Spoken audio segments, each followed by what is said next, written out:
Hi AFM students, this is Ms. Van Vickel, and in this video I'm going to show you how to answer the question when you're asked to find a vertical distance that a ball travels when it's bouncing before it comes to rest. The example I'm doing is in your textbook on page 675. So if you want to stop the video and pull out that example and follow along, you're welcome to do that. Page 675. So the problem says a tennis ball is dropped from a height of 30 feet, and each time it bounces, it rebounds to 40% of the original height. And it wants to know the total vertical distance that the ball travels before it comes to rest. So I'm going to draw a picture of what happens with this bouncing ball. On the first bounce, it travels 30 feet. This distance is 30. And then when it rebounds, it doesn't go back up as high as it did before, but it rebounds up to 12 feet. How do I know that? Well, if I take 30 feet and multiply that times 0.4, I end up getting 12, and that's its rebound height. And then it bounces again, and this time it rebounds to 4.8 feet.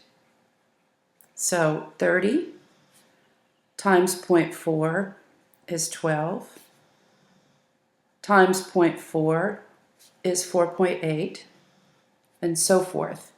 So what you can kind of see is that we have a geometric sequence going on here in this final bounce, or not final because it would keep bouncing, but this bounce in my picture would be 4.8 times 0.4, and that would give me that bounce. So what I want to do is I want to add up the sum of each one of these bounces. So in the first situation, I'm going to consider only the ball's descent. Notice the ball is traveling down here, and the ball is traveling down here, and here, and here. So that would be 30 plus 12 plus 4.8 plus 1.92. And this would be the sequence that we would have for the ball dropping. But the ball is also traveling up.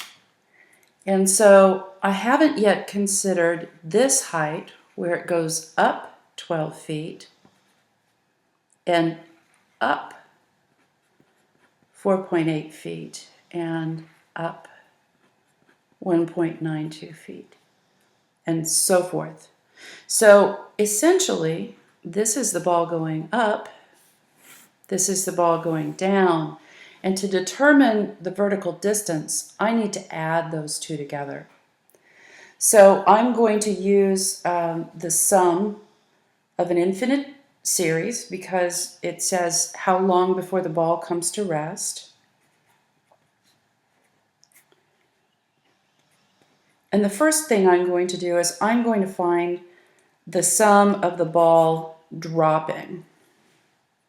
So here's my formula. And I know the ball started at 30 feet and it is rebounding. So my common ratio is 0.4.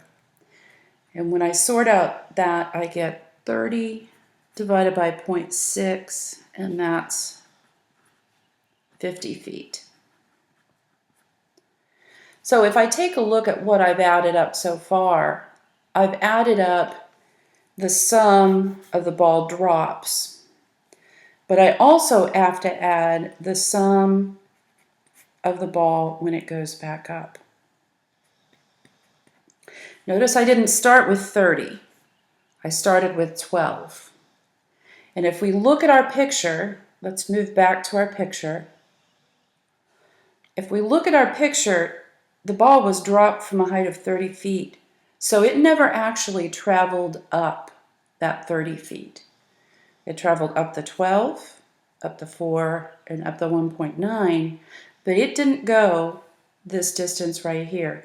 So A sub 1, when I'm adding up the ball going up, A sub 1 needs to be 12. So I get 12 over 1 minus 0.4. That's 12 over 0.6. And that ends up being 20 feet that the ball traveled up. This is dropping. This is going up. And if I add those together, I get the total vertical distance that the ball traveled. So now, if you take a look at your homework problems, you know how to do problem number 4 and problem number 6 and so forth.